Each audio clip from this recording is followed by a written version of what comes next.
أشرقت نفسي بنور من فؤادي حينما رددت يا رب العباد. بسم الله الرحمن الرحيم. إن الحمد لله نحمده ونستعينه ونستغفره ونعوذ بالله من شرور أنفسنا ومن سيئات أعمالنا. من يهده الله فلا مضل له وما يضلل فلا هادي له. أشهد أن لا إله إلا الله وحده لا شريك له وأشهد أن محمدا عبده ورسوله. اللهم صل على محمد وعلى آل محمد كما صليت على إبراهيم وعلى آل إبراهيم إنك حميد مجيد. اللهم بارك على محمد وعلى آل محمد كما باركت على إبراهيم وعلى آل إبراهيم إنك حميد مجيد. أما بعد فإن أصدق الحديث كتاب الله وخير الهدي هدي محمد صلى الله عليه وسلم وشر الأمور محدثاتها فإن كل محدثة بدعة وكل بدعة ضلالة wa kulla dolatin finnar. Alhamdulillah kita bisa hadir lagi dalam kajian tentang menggapai keluarga sakinah, tentang hak dan kewajiban dari suami dan istri. Kita lanjut pembahasannya tentang kewajiban kaum suami, yang ini adalah merupakan hak bagi kaum istri. Ya, jadi sebelum kita bahas mengenai kewajiban wanita atau kewajiban istri, kita selesaikan dulu tentang kewajiban kaum lelaki atau kaum suami. Jadi sudah dijelaskan beberapa kewajiban sebelumnya. Nah, kita akan lanjutkan penjelasan berikutnya, yaitu tentang kewajiban seorang suami adalah membantu pekerjaan-pekerjaan istri. Ya, karena sudah dimafhum bahwa yang namanya hak dan kewajiban, jadi artinya masing-masing individu, suami atau istri itu ya punya kewajiban yang merupakan hak dari pasangannya. Maka kita harus mafhum bahwa istri pun mempunyai kewajiban, sebagaimana nanti akan dijelaskan pada bagian berikutnya. Ya, yang namanya kewajiban istri itu ya sudah uruf, ya sudah menjadi ada tradisi bagi masyarakat setempat. Ya, kebetulan di negeri kita ini ya kaum wanita itu biasanya atau umumnya bekerja dalam rumah tangga itu urusan-urusan wanita, misalnya dari memasak, mencuci, menyetrika, ngurus anak dan yang lain, itu sudah uruf ya. Walaupun nanti memang ada sedikit pembahasan yang agak berbeda mungkin di dalam bab nanti kewajiban kaum wanita atau kewajiban para istri, akan lebih luas mungkin penjelasannya. Tapi karena kita tidak membahas itu, karena kita hanya membahas masalah kewajiban para suami. Jadi misalnya andaikan misalnya para wanita mempunyai kewajiban seperti itu di rumah tangga, ya mencuci, menyetrika, memasak, menyiapkan makanan, mengurus anak, membersihkan rumah dan seterusnya. Maka sebagai seorang suami yang baik, sebagai suami yang memiliki akhlak yang baik, yang memiliki adab yang mulia, ya hendaklah ya mereka atau kaum suami itu membantu pekerjaan ya istri. Jangan mentang-mentang dia sudah mencukupi keperluan istri itu dengan memberikan uang belanja misalnya atau yang lain-lain, kemudian dia tidak peduli ya dengan pekerjaan istrinya. Maka bagaimana mungkin seorang istri sayang atau bahkan bertambah sayang kalau mempunyai suami yang tidak peduli dengan kondisi rumahnya atau kondisi fisiknya atau kondisi anaknya. Ya, kalau di rumah kerjanya hanya tidur misalnya, ya di rumah hanya kerjaannya nonton televisi misalnya, di rumah hanya kerjaannya rebahan-rebahan atau bahkan bermain HP misalnya, sedangkan istrinya ya mengerjakan pekerjaan-pekerjaan dari bangun tidur sampai menjelang tidur lagi. Bagaimana mungkin bisa tumbuh perasaan sayang, cinta dan membutuhkan dari seorang istri kalau mempunyai suami seperti itu? Nah, oleh karena itulah kita akan jelaskan nanti ya bagaimana dulu Rasulullah Shallallahu Alaihi Wasallam membantu pekerjaan ya istrinya. Jadi meskipun pekerjaan rumah itu adalah kewajiban para istri, namun seorang suami yang baik, seorang suami yang akhlaknya mulia akan senantiasa membantu pekerjaan istrinya. Apalagi kalau pekerjaan itu ia masih sanggup untuk mengerjakannya. Misalnya menambal ya, atau menjahit ya, dan mencuci pakaian. Jadi menambal pakaian, menjahit pakaian, atau mencuci ya, atau menyetrika. Kemudian juga memperbaiki sendal atau sepatunya ya, atau kalau seorang petani mungkin memerah susu sapi atau kambing yang dimilikinya dan lain sebagainya. Itu. Jadi walaupun ini pekerjaan istri ya, nyapu, ngepel misalnya, atau memasak misalnya, ya alangkah baiknya kalau seandainya suami memiliki waktu ya untuk membantu memasak, membantu nyapu, ngepel dan yang lain-lain dari pekerjaan istri. Apalagi pekerjaan-pekerjaan yang memang inilah kewajiban kaum laki-laki, misalnya memperbaiki genteng yang bocor misalnya. Ya nggak pantas lah kalau seorang istri naik ke atas atap rumah untuk mengganti misalnya genteng tersebut misalnya, atau ada dinding yang retak misalnya. Nah, maka apakah istri yang mengerjakan? Kan tidak mungkin. Maka disinilah peran serta seorang suami itu ya dihadapkan. Jadi jangan tidak peduli dengan istri yang selama ini banyak memberikan kebaikan-kebaikan. Nah sekarang dari dalilnya dulu. Dari Al-Aswad berkata, aku pernah bertanya ya kepada Aisyah radhiyallahu anha, istri Nabi SAW. Ya, Al-Aswad bertanya, apakah yang dikerjakan oleh Nabi SAW pada keluarganya? Maka ia menjawab, kana yakunu fi mihnati ahlihi fa idza hadratis shalah kharaja. Ya, jadi kata Aisyah, karena beliau lebih paham lah kondisi suaminya, kondisi Rasulullah ya, bukan orang lain. Jadi kalau ingin bertanya tentang kondisi Rasulullah ya tanyalah sama istri-istrinya. Ya dulu ya para sahabat maka bertanya kepada Aisyah.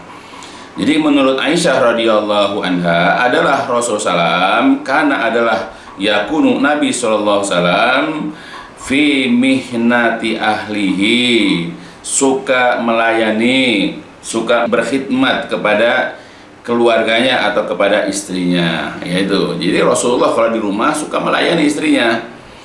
Dan kemudian faida hadaratis shalah, maka ketika hadaratis shalah, telah tiba waktu sholat, azan sudah berkumandang, azan sudah bergema, yang memanggil kaum muslimin untuk mengerjakan sholat, barulah kharaja, beliau keluar untuk mengimami sholat ya bersama kaum muslimin. Hadis ini atau asar ini diriwayatkan oleh Imam Al-Bukhari di dalam kitab Al-Adab Al-Mufrad ya, dan juga Imam At-Tirmidzi ya, dan berkata Syekh Albani dalam kitab Sahih Al-Adab Al-Mufradnya, hadis ini adalah atau asar ini adalah sahih. Nah itu adalah asar pertama yang menunjukkan bahwa Rasulullah SAW itu kalau dia di rumah ya, dan dia memang tidak ada pekerjaan, dia akan melayani ya istrinya. Begitu juga yang lain ya, asar yang lain dari Urwah berkata, aku pernah bertanya kepada Aisyah radhiyallahu anha, ya apakah yang dilakukan oleh Nabi Shallallahu Alaihi Wasallam di rumahnya? Iya, yaitu Aisyah, ia menjawab, yakhsifu na'lahu wa ya'malu ma ya'malu rajulu fi baitihi, wa fi riwayatin qalat ma yasna'u ahadukum fi baitihi yakhsifun na'la wa yarqa'u tsauba wa yakhid. Ya, jadi Aisyah menjelaskan ya apa yang ditanya oleh Urwah ya bin Zubair tentang apa yang biasa dilakukan oleh Nabi, yaitu beliau itu suka memperbaiki sendalnya, mengerjakan pekerjaan yang biasa dikerjakan oleh kaum lelaki di rumahnya. Di dalam satu riwayat Aisyah berkata, apa yang biasa dikerjakan oleh lelaki di rumahnya, yaitu memperbaiki sendal, menambal baju, dan menjahit, yaitu pakaian atau kain. Nah, asar ini juga diriwayatkan oleh Imam Al-Bukhari di dalam kitab Al-Adabul Mufrad ya, dan hadis ini pun disahihkan oleh Syekh Albani itu. Ya, jadi kalau dalam penjelasan ini lebih spesifik ya, istri Nabi yaitu Aisyah radhiyallahu anha itu menjelaskan apa yang Nabi biasa kerjakan kalau di rumah. Ya, kalau tidak ada pekerjaan di luar, kalau tidak ada kegiatan di luar apa? Ya dijelaskan di situ. Ya seperti kaum laki-laki yang lain. Jadi waktu itu sudah mafhum. Ya, bahwa laki-laki itu kalau di rumah itu membantu istrinya. Ya, jadi jangan mentang-mentang misalnya itu Rasulullah, lalu kemudian ya beliau itu ya seenaknya memerintahkan istrinya. Apalagi dimaklumi bahwa Rasulullah itu istrinya tidak satu, banyak. Apa susahnya menyuruh istri-istri beliau itu yang satu untuk menambal pakaian yang robek misalnya, yang satu lagi untuk menjahit, yang satu lagi untuk memasak, yang satu lagi untuk memerah susu dan seterusnya. Apa susahnya? Tapi beliau tidak melakukan itu. Karena apa? Karena tawadhu'nya Rasulullah. Ya, walaupun dia seorang nabi, walaupun dia seorang pemimpin, ya dia tidak seenaknya bersikap seperti itu kepada istri-istrinya. Beda dengan kita. Ya, kenapa?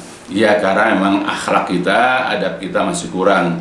Ya, tawadhu kita, rendah hati kita itu masih jauh dari yang diharapkan ya dalam agama kita. Ya, karena kita kadang-kadang ya dengan posisi kita, kedudukan kita yang mencari nafkah di luar, lalu memberikan uang belanja kepada istri dan seterusnya, lalu kita seenaknya memerintahkan istri semau kita. Bahkan mengerjakan pekerjaan-pekerjaan yang tidak pantas yang atau berat bagi istri untuk melakukannya. Dan bahkan membiarkan istri kelelahan dari mengurus berbagai keperluan di rumah, sampai menyusui anak, mandiin anak, nyebokin anak misalnya, ya menidurkan anak. Ya baru selesai pekerjaan ini disuruh pekerjaan yang lain. Coba apa tidak sayang, apa tidak kasihan kita kepada istri kita. Nah makanya sebagai seorang muslim yang baik, sebagai orang yang memang ya pada dasarnya ingin mengikuti ya Rasulullah, karena Rasul itu adalah teladan, kan sebagaimana juga dalam Al-Quran, ya a'udzubillahi minasyaitonirrajim, laqad kana lakum fi rasulillahi uswatun hasanah. Sungguh-sungguh telah ada untuk kalian di dalam diri Rasulullah itu teladan yang baik. Nah, teladanilah Rasulullah. Ketika kita berada di rumah karena tidak ada kegiatan di luar, ya lakukanlah seperti Rasulullah, yaitu yakhsifun na'ala wa yarqa'us sauba wa yahid.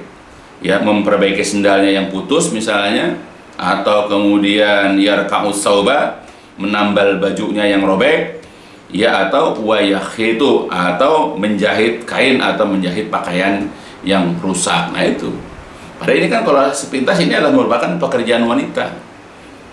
Tetapi Rasulullah melakukannya karena bentuk adabnya Rasulullah kepada istrinya. Wajarlah kalau Nabi mengatakan di dalam hadis bahwa beliau itu adalah yang terbaik di antara kita apanya? Yaitu yang akhlaknya. Khairukum li ahlihi wa ana khairukum li ahli, gitu katanya. Ya, jadi ya Rasul pernah mengatakan ya sebaik-baik kalian adalah yang paling baik kepada istrinya, ya kan? Jadi kita bisa melihat seseorang itu dikatakan yang terbaik kalau dia sudah terbaik terhadap istrinya. Dan aku, kata Nabi, adalah orang yang paling baik di antara kalian kepada keluarga. Ya, jadi sudah jelas ya. Nah, Rasul sudah banyak. Makanya kalau kita juga ingin menjadi seorang laki-laki yang terbaik, maka berbuat baiklah kepada istri. Ya, jangan menyerahkan semua pekerjaan padahal kita ada di rumah ya untuk dikerjakan oleh kaum ya wanita saja atau untuk istri saja. Bantulah pekerjaan mereka. Begitu juga dari yang selanjutnya dari Amrah, pernah ditanyakan kepada Aisyah radhiyallahu anha, apakah yang dikerjakan oleh Rasulullah SAW di rumahnya? Ia berkata, yaitu Aisyah berkata, jadi yang bertanya tuh ya kalau lihat di dalam hadis ini ada 3 orang. Pertama ada Al-Aswad, yang kedua adalah Urwah bin Zubair, dan yang ketiga adalah Amrah. Ya, sama pertanyaannya. Apakah yang dikerjakan oleh Rasulullah SAW di rumahnya? Ia berkata, kana basyaram minal basyari yafli saubahu wa yahlibu syatahu wa yakhdumu nafsahu. Beliau hanyalah seorang manusia sebagaimana manusia lainnya. Beliau membersihkan pakaiannya, memerah susunya, ya maksudnya memerah susu untuk diminum itu, susu kambing atau sapinya, dan juga melayani dirinya sendiri. Nah, asar ini juga diriwayatkan oleh Al-Imam Al-Bukhari ya di dalam kitab Al-Adab Al-Mufrad. Nah, itulah contoh-contoh ya yang bisa kita jumpai dari Rasulullah, manusia yang terbaik ya, manusia yang paling patut untuk diteladani. Maka jangan mentang-mentang kita adalah pemimpin ya, seperti dikatakan dalam Al-Quran, memanfaatkan dari ar-rijalu qawwamuna 'alan nisa, laki-laki itu adalah pemimpin ya bagi kaum wanita. Nah, mentang-mentang jadi pemimpin maka dia memerintah, maka dia menyuruh, maka dia bersikap seenaknya sendiri. Ya, bantulah pekerjaan istri. Ya, karena dia adalah merupakan ibu dari anak-anak kita. Kalau dia sakit, dia letih, dia capek, ya maka yang repot kita juga. Ya, apalagi dia mengeluh karena capeknya, pekerjaannya banyak misalnya. Kasihan, dengan mengeluhnya dia bisa mengurangi pahalanya. Nah, yang menyebabkan berkurangnya pahala istri kita tuh kita sendiri. Jadi selama kita masih bisa, selama kita masih sanggup untuk menolong, tolonglah, bantulah. Apalagi agama juga menyuruh kepada kita, wa ta'awanu 'alal birri wa taqwa, saling tolong menolonglah kalian ya dalam perbuatan baik dan ketakwaan. Bantulah. Sebagaimana juga kita kalau ada sesuatu yang berat bagi kita ingin dibantu sama istri, maka begitulah kita. Jadi ketika ada pekerjaan di rumah tangga, kemudian anak menangis, pilih salah satu dari pekerjaan itu dalam rangka membantu istri. Apakah kita mengerjakan pekerjaan dia, misalnya melanjutkan menyapu dan mengepelnya, atau memilih dengan menggendong anak yang sedang menangis. Jangan biarkan dia mengerjakan pekerjaan seluruhnya. Ya, begitu. Dan yang kedua yang harus kita pahami juga bahwa pada saat kita membantu pekerjaan istri, sebetulnya kita sedang berbuat baik kepada diri kita sendiri. Sebagaimana dalam ayat Al-Quran, di dalam Quran surat Fussilat ada dikatakan dalam ayat, a'udzubillahi minasyaitonirrajim, man amila sholihan falinafsihi. Jadi barang siapa yang mengerjakan amal soleh, maka kebaikan itu adalah untuk dirinya sendiri. Jadi ketika seseorang laki-laki mengerjakan pekerjaan yang itu adalah merupakan pekerjaan istrinya, yang misalnya tadi menambal pakaian robeknya, menyapu atau mengepel misalnya, atau membantu menyetrika, menggendong anak, atau apalagi pekerjaan lain, maka pada dasarnya yang mendapatkan pahala adalah dia, karena dia sudah mengerjakan amal soleh itu, dan kebaikan itu adalah untuk dirinya sendiri. Mungkin secara dunia istri terbantu, tapi sebetulnya ketika dia sedang mengerjakan pekerjaan itu, ya dia sedang mengumpulkan pahala. Karena jelas, man amila sholihan falinafsihi. Jadi barang siapa yang mengerjakan amal soleh, maka kebaikannya itu, pahalanya itu, ganjarannya itu adalah untuk dirinya sendiri.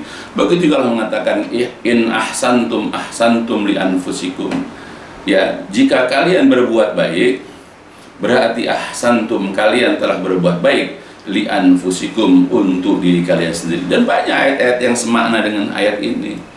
Jadi kebaikan-kebaikan yang kita kerjakan, meringankan pekerjaan istri tadi, ya membantu pekerjaan istri, meringankan pekerjaan istri yang dia sangat terbantu dengan bantuan kita, dengan perbuatan kita. Ya, mungkin secara dunia istri terbantu, tapi yang paling pokok adalah pada saat kita berbuat baik tadi, pada saat kita mengerjakan amal soleh tadi, adalah li anfusikum, untuk diri kalian sendiri. Ya, atau fali nafsihi, kebaikan, pahala, ganjaran adalah untuk dirinya sendiri. Ya, maka jangan kita memberatkan tangan kita, ringankan tangan kita untuk membantu pekerjaan istri apa yang kita mampu. Kalau kita ada di rumah dan kita sanggup mengerjakan, ya, tapi kalau memang kita nggak sanggup seperti memasak, ya belum ada kemampuan kita masak misalnya, ya lain lah. Ya, gitu. Ya, jadi usahakanlah. Sebab yang namanya berumah tangga itu ya seperti itu. Jangan tidak peduli dengan pasangan. Sebagaimana kita ingin diperhatikan, sebagaimana kita ingin dipedulikan oleh pasangan kita, maka begitulah kita kepada pasangan kita. Ya, mereka kita miliki itu, ya bukan untuk jadi budak kita, bukan untuk jadi pesuruh kita, bukan untuk menjadi orang yang standby melayani kita, Tetapi ketika kita memiliki mereka, memiliki istri itu dengan membayar mahar, misalnya dengan meminta kepada orang tuanya, adalah supaya kita bisa bersama-sama pasangan kita itu meraih keriduan, rahmat dan surganya Allah. Maka ajaklah istri itu untuk beribadah kepada Allah. Tapi karena kita hidup dunia, ya kita menjalani kehidupan dunia, ya maka hendaklah kita bekerja sama juga dalam masalah-masalah dunia untuk meraih banyak kebaikan ya dengan pasangan kita, dengan istri kita tersebut. Sebagaimana juga Rasulullah ya melakukan itu kepada istri-istrinya. Nah, kemudian ya, dari beberapa hadis di atas dalam kitab Syarah Al-Adab Al-Mufrad, di situ saya ambil ada beberapa hal.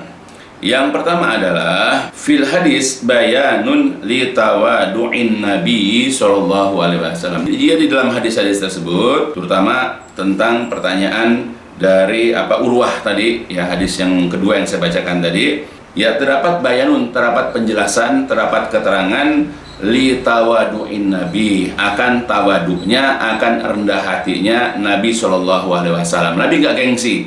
Walaupun dia seorang kepala rumah tangga, walaupun dia sebagai kepala negara, sebagai orang yang sangat dihormati, orang yang sangat dimuliakan oleh manusia saat itu, ya maka dia tidak malu hati untuk membantu pekerjaan istri-istrinya. Nah itu tawadu begitu. Jadi nggak usah misalnya malu kita pergi ke warung bantu istri untuk belanja misalnya. Nggak usah malu kita bantu nyiram tanaman, ya, atau nyiram bunga di depan rumah kita, nggak usah malu. Dan kita nggak usah malu juga misalnya ketika ada orang datang kita sedang nyapu atau ngepel misalnya, ya karena itu walaupun pekerjaan wanita barangkali, karena emang itu fitrah wanita ke situ biasanya. Ya nggak boleh lihat tempat kotor, nggak boleh lihat halaman gersang, ya pasti otaknya itu langsung berpikir harus ditanamin pohon ini, harus dibersihkan rumah ini, ya hari ini harus masak ini, ya kan begitu. Ya namanya fitrahnya wanita begitu. Allah ciptakan wanita itu fitrahnya begitu. Nah bukan berarti kemudian kita membiarkan ya fitrah mereka begitu tanpa bantuan dari kita, dan nyahkan atau minimalkan rasa tinggi hatinya kita itu untuk membantu, karena itu adalah merupakan sifat tawadu. Yang kedua, bayanun li tawadu'i hadzal jilil karim alladhi khalafan nabi sallallahu alaihi wasallam li annahum innama sa'alu, sekarang sesungguhnya mereka itu ketika bertanya kepada istri-istri Nabi tentang bagaimana Nabi itu di rumah, tujuanlah liya'malu, supaya mereka beramal, liyata'assau bi rasul, dan juga supaya mereka menteladani, supaya mereka menjadikan Rasul itu sebagai uswah, teladan, panutan buat mereka. Ya, makanya para sahabat juga kalau kita bisa perhatikan, ya mereka sangat melindungi, sangat memperhatikan ya istri-istri mereka. Ya, dan mereka mengikuti jejak Rasul, ketawaduan mereka kepada istri-istri mereka. Nah itu, ya maka sebagai generasi berikutnya kita yang keberapa nggak tahu ini kita, karena 14 abad tahun setelah zaman Rasulullah, ya contohlah mereka. Jangan biarkan istri bekerja sendirian di rumah. Jikalau kita ada di rumah dan kita mampu mengerjakan, bantulah pekerjaan itu apa yang kita mampu. Apalagi yang baru-baru menikah barangkali, yang baru berada di dalam satu atap ya dengan pasangan yang baru dia kenal, ya untuk menambah rasa cinta, rasa sayang, rasa perhatian, ya begitulah seharusnya kepada pasangan masing-masing. Kemudian yang ketiga, fil hadisi dalilun ala anna raqas saubi kana amron fasyan fihim. Qalat radhiyallahu anha ma yasna'u ay alladhi yasna'u ahadukum fi baitihi yahsifun na'la wa yarqa'us sauba. Jadi dalam hadis tersebut terdapat dalil bahwa menambal pakaian adalah perkara yang sudah tersebar luas, ya perkara yang biasa lah pada mereka. Sebagaimana Aisyah radhiyallahu berkata, sebagaimana yang dikerjakan oleh Nabi. Maksudnya adalah alladzi yasna'u ahadukum fi baitihi, yaitu adalah maksudnya yang biasa dikerjakan oleh seseorang di antara kalian di rumahnya. Jadi pekerjaan menambal pakaian itu biasa dikerjakan oleh kaum laki-laki. ya pada saat itu, yaitu dalam hadisnya yakhsifun na'la wa yarka'us sauba, yaitu memperbaiki sendal rusak atau menambal pakaian.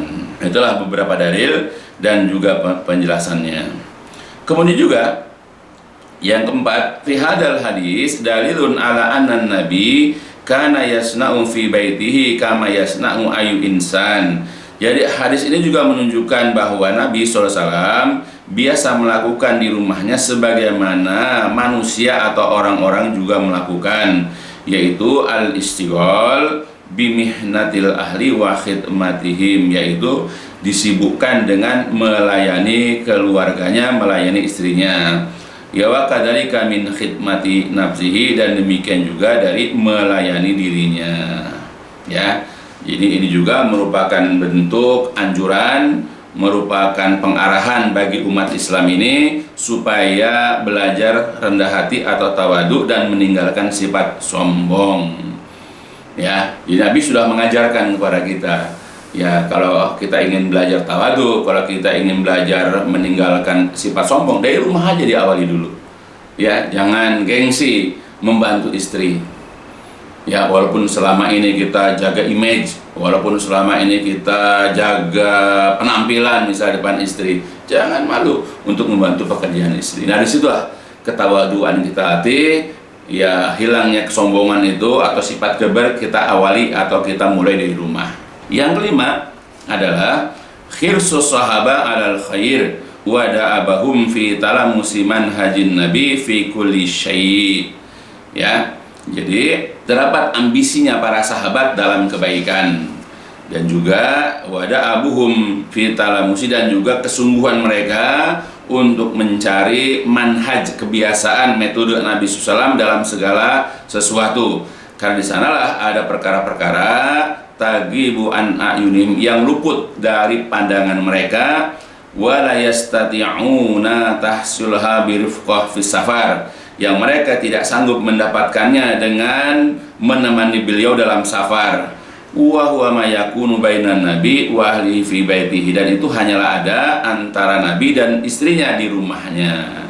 Ya, fahada inna yanquluhu ummahatul mu'minin, dan ini hanyalah dapat dinukil, dapat disampaikan oleh ya ummahatul mu'minin, ya ibu-ibunya kaum mukminin, yaitu istri-istri Nabi. Ya, jadi kalau kita perhatikan juga dari hadis-hadis tadi yang diriwayatkan dari Urwah, ya, kemudian dari Al-Aswad, ya, kemudian juga dari Amroh. Nah, ini menunjukkan bahwa para sahabat itu sangat berambisi untuk mendapatkan kebaikan. Karena boleh jadi ya apa yang Nabi lakukan di rumah itu luput dari mereka. Makanya ya mereka itu bertanya kepada istri-istri Nabi. Contohnya Aisyah radhiyallahu anha. Ya, mereka tidak bisa tahu kelakuan Nabi di rumah, walaupun mereka suka safar, perjalanan bersama Nabi nggak bisa. Jadi makanya kalau pengen tahu bagaimana Rasulullah di rumah, tanya kepada istri Nabi. Ya, alhamdulillah sekarang dengan pertanyaan-pertanyaan Al-Aswad, ya Urwah dan Amroh ini, kita jadi tahu begitulah Rasulullah ya di depan atau di hadapan istrinya. Nah, kita sudah tahu bagaimana kita sekarang. Ya, jangan malu, jangan sungkan, ya jangan gengsi, dia membantu pekerjaan istri, ya. Karena dari ini dibacakan ya untuk merubah, ya untuk mengganti kebiasaan-kebiasaan kita yang kurang baik menjadi lebih baik. Ya, sebab kita kalau ditanya apakah kita mau menteladani Rasulullah, tentu kita mau. Dan menteladani Nabi itu bukan hanya dalam masalah bagaimana cara sholat, bagaimana cara berpuasa, bagaimana cara bayar zakat, bagaimana cara menunaikan ibadah haji, bukan hanya itu. Ya, begitu juga bukan menteladani Nabi dalam ini segala macam, tapi juga yang paling pokok adalah bagaimana menteladani Nabi di rumah, ya, dengan istri-istri dan juga dengan anak-anak. Nah, jadi dengan dibacakan asar-asar ini, ya mudah-mudahan jadi pembelajaran buat saya, khususnya buat mantu-mantu saya, anak-anak saya nanti, dan juga kepada kaum muslimin bagaimana bersikap kepada istri. Ya, jadi jangan biarkan mereka mengerjakan pekerjaan rumah sendirian. Bantulah, ya, insya Allah dengan membantu pekerjaan mereka, mereka akan bertambah cinta kepada kita, akan bertambah simpatik kepada kita, akan bertambah pengabdiannya kepada kita insya Allah. Ya, mudah-mudahan apa yang disampaikan di sini ya dapat memberikan faidah untuk kita semua. Ya, kurang lebihnya ya sebagai manusia kan tidak luput dari kesalahan, ya mohon dimaafkan. Insyaallah ya nanti akan dilanjutkan lagi penjelasan tentang masalah menggapai keluarga sakinah ini atau kehidupan berumah tangga, tentang hak dan kewajiban suami istri itu dalam penjelasan-penjelasan selanjutnya insyaallah. Dan diakhiri dengan walhamdulillahirabbil alamin, subhanakallahumma wa bihamdika asyhadu an la ilaha anta astaghfiruka wa atubu ilaik. لسوف أعود يا أمي أقبل رأسك